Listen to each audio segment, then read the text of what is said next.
In round 8 of Sharjah Masters 2018, Iranian Grandmaster Parham Maksudlu was stopped by very tenacious defense of Grandmaster Etaj Safarli from Azerbaijan.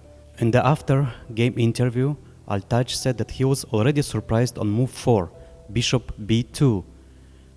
White just ignored black's threat of e4, because after e4, h3, bishop h5, g4, bishop g6, knight e5, White take the bishop's pair advantage and the long-term possibility of attacking black's center by playing d3 and c4. Actually, he plays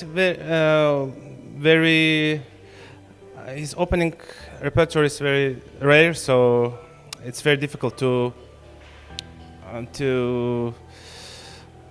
understand what he will play, because knight f3, b3, of course I didn't expect. I played bishop g4 over the board, and actually bishop g4, e3, e5, I thought h3 he will play, but he went bishop b2.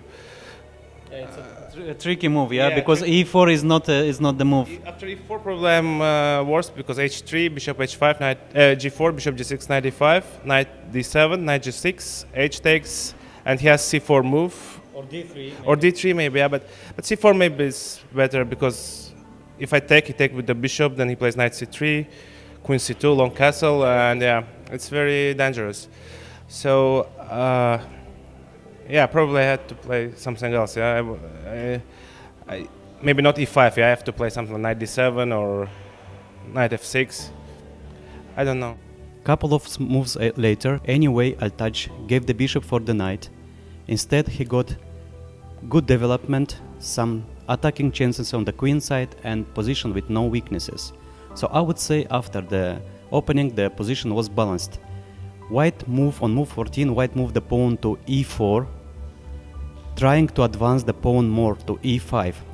Here it was probably the first critical moment of the game.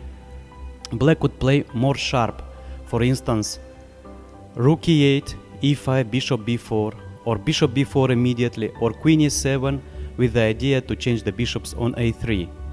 After a takes b3, probably a mistake, a takes b3, exchanging of the rooks, the position was stabilized with slight advantage for White, thanks to central e pawn, stronger bishop on g2 than the knight, and some space advantage. But still, Black was defending well, keeping the balance. The second critical moment was the move when Black wrongly moved the knight to b5 instead of moving to f5, creating some counterplay against White king, and the position is still about equal.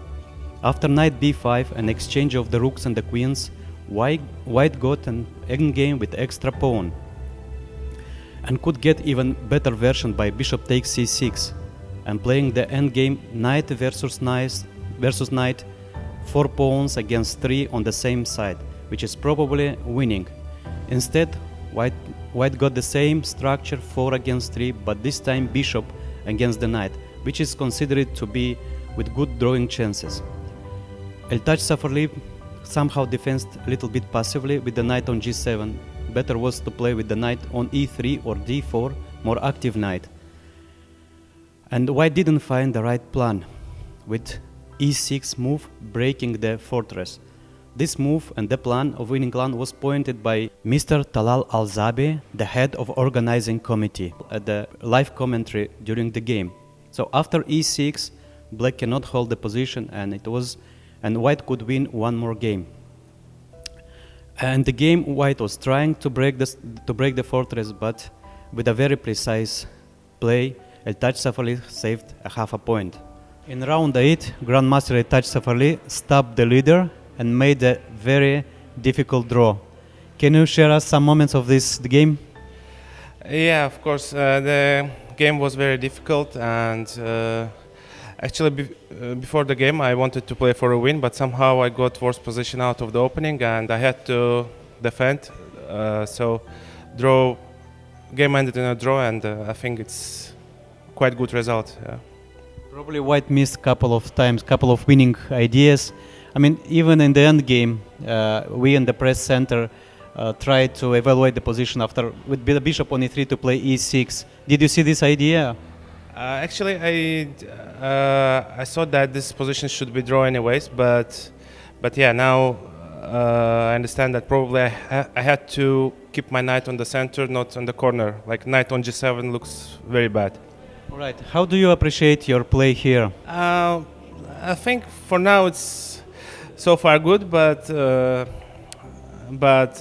Parham playing really fantastic tournament, and it's very difficult to catch him, yeah, because he started like 7 out of 7, and he played all strong players. He beat Artemi, Van Gogh, Seturaman, Gawain, and today.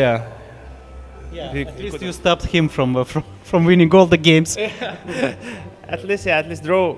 But okay, yeah. I mean, I wanted to win, but I had no chance. Yeah, nowhere. So he played very good. Yeah, tomorrow is the last round. Still, you have good chances to be in the podium and to finish with a good result. So, good luck. I don't know. Thank you very much. I will try. Yeah. So after round 8, still Parham Maksudlu is a sole leader with 7.5 out of 8, followed by Eltaj Safarli and Van Gogh just 1 point behind. In the final round, Parham plays with Ukrainian Grandmaster Krivoruchko, and on board number 2, in a direct game, Eltaj Safarli plays with Van Gogh to decide the podium of the tournament.